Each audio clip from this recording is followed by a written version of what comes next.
I'm the Irish guy, and Lamine Yamal is a freak! He is some sort of genetic mutant. Something out of an X-Men film. I refuse to believe that a 16-year-old little boy has normal human parents. I mean, surely he doesn't have actual human DNA. I'm sorry, but apparently this Barcelona winger, his daddy is just some normal guy from Morocco. But I'm half inclined to think that his mother must have cheated on him with Zeus. I'm sorry, but this isn't just normal human DNA. This is like some sort of football Spider-Man. I mean, instead of being breastfed bottled milk as a child, was he just raised on protein shakes and creatine pies? Lamine Yamal is a small little boy who is playing for Barcelona every single week from the start, and he only just turned 16 in July. Lads, we have just had the hottest day of the year. Well, I mean, within 20 minutes of walking outside, I felt like a witch being burned at the stake. Well, lads, Yamal was 15 years old at the start of the summer.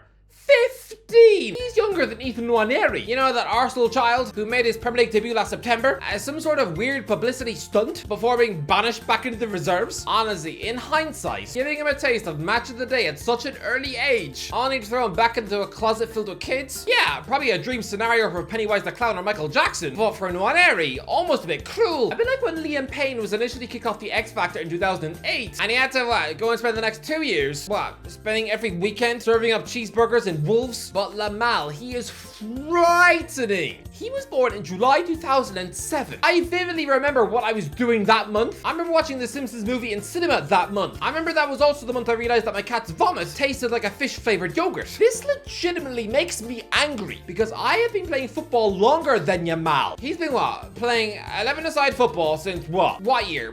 Probably 2012? And he's better than me. Not only is he better than me, but if you put us side by side, I would probably look about as skillful as a constipated dog with the flu. Lads, I back my football ability. If I was in that Sidemen charity match yesterday, I would have made Bazinga look like Gimli in football boots. Look, here was me 2 weeks ago, scoring 4 goals in a single match from the left wing. Look at this, through ball, oh, 1-on-1, oh, look at that. What a brilliant finish that is.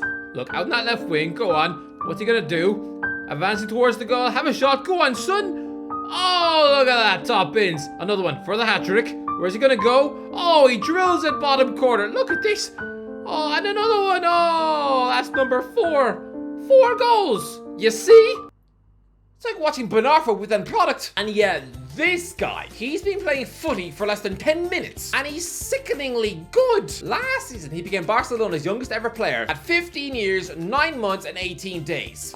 15! When he played 7 minutes in a 4-0 win over Real Betis in April. Yeah.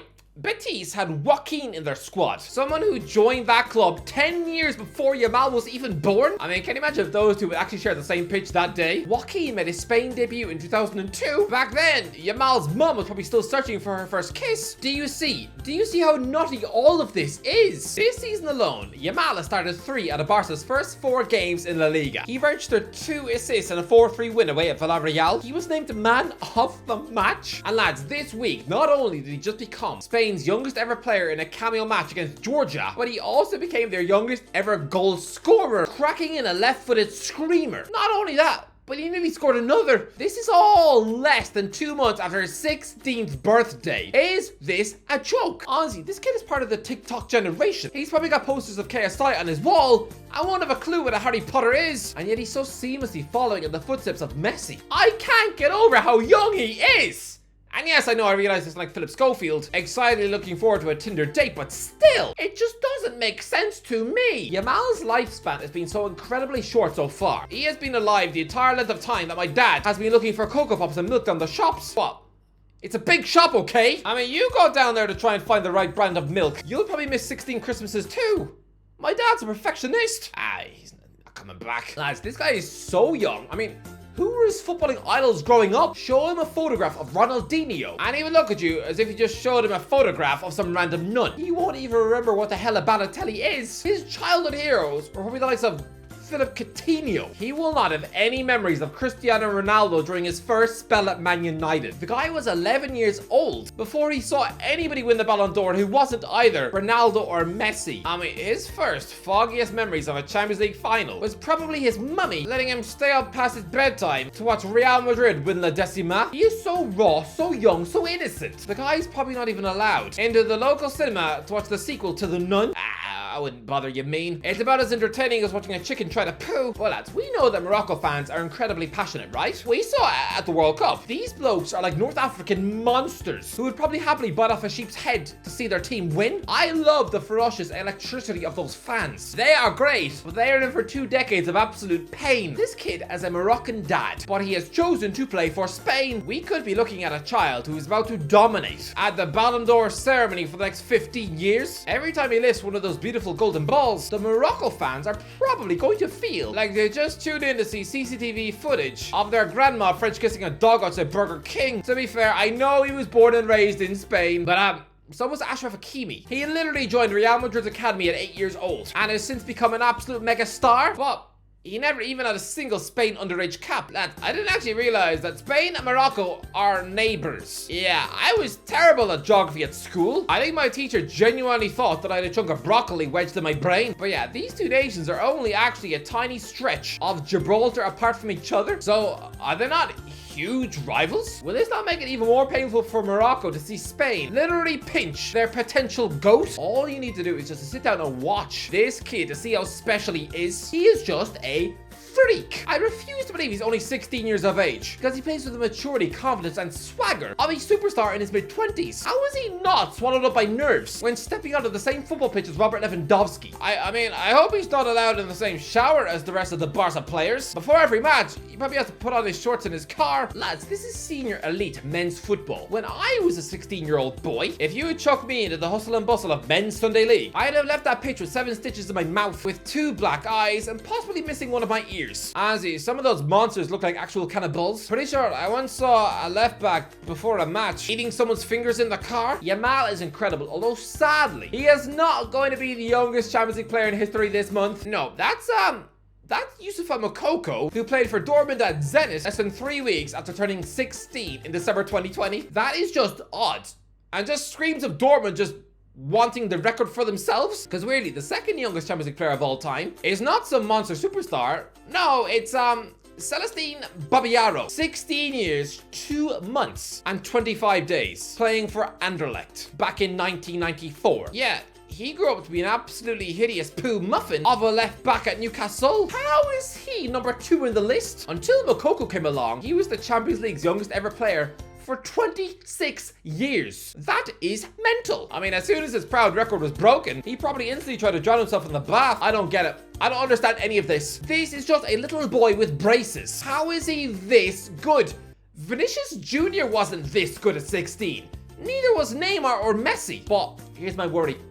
We had all this 4 years ago with Ansu Fati. He was breaking similar records. He was becoming the club's youngest ever goal scorer at 16 years and 304 days when he netted at Osasuna. Then he became the youngest player in the history of the league to score and assist in the same match. Then he became the youngest player to feature for Barcelona in the Champions League. He was the 3rd youngest player to ever appear in the competition. And he became the Champions League's youngest ever goal scorer at 17 years and 40 days when he scored the winner at Inter Milan. He also netted the 9,000th goal in Barca's history. He was destined for absolute utter glory. But then he picked up long-term injuries, missed practically a year of football, and now at just 20 years of age, he is a forgotten sausage sandwich trucked away to Brighton on loan. People are celebrating this deal, right? Oh, Brighton pulled off an absolute monster coup! What a signing! But I look at it the other way, because Ibrahim Afellay was also seen as an absolute young superstar, a Dutch wunderkid winger who earned a move from PSV to Barcelona, but was riddled by injuries and eventually was chucked away to Stoke on a free. By the way, like Yamal, another bloke who turned his back on Morocco.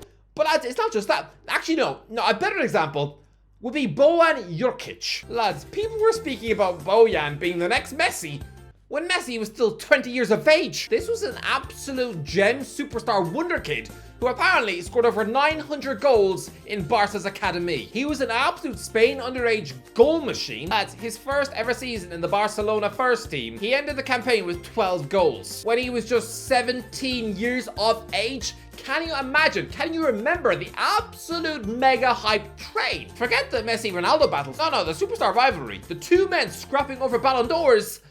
It was going to be a battle between Bojan Jurkic and Theo Walcott. Yeah, Walcott signed for Everton at 27, but Bojan, he moved to Stoke at 24. Lads, Look, I'm not saying that Ansu Fati is finished. Although, Christ love, the bloke has got 3 names on his passport, right? Could the marketing team just not have let him put the name Vieira on the back of his shirt? There is something a lot more intimidating and frightening about putting such a powerful, iconic footballing name as Vieira on the back of a potential Barcelona megastar's shirt than, Fati? Which honestly, whenever I hear the word Fatty, I just think of Danny DeVito, which scares me in a very different way. But look, I'm not saying that Fatty is finished, that he's done and dusted, but to be shoved away on loan, out of sight, out of mind to Brighton and Hove Albion. Imagine predicting that for him, back when he's at the height of his stardom in 2019, when he was just a 16-year-old boy. It'd be like going back to 2010 and telling Justin Bieber that within 4 years, he'd just be a backup singer for Ollie Murs. He would probably feel like ripping off his own face. So, we need to be careful. We need to protect this Yamal child, because I don't want to see us all having egg chucked in our face after bigging him up, after predicting him for greatness, only to just grow up to be a failure and just the answer to some quiz question down the pub. This is a child who has everything needed to be great, but we need to protect him, because honestly, if in 4 years time, if he's also living on a pebbly beach on the south coast of England, sitting in a canteen eating a moldy ham and cheese sandwich in a room which probably still has a painting of Glenn Murray proudly nailed to the wall, then no thank you. Lamine Yamal is a superstar in waiting, but please just protect him. Anyway, that's the end of the video. So what do you think? Let me know in the comments how good you think Yamal is. Let me know if you enjoyed the video. Don't forget to give it a like, as always. I'll talk to you in a while.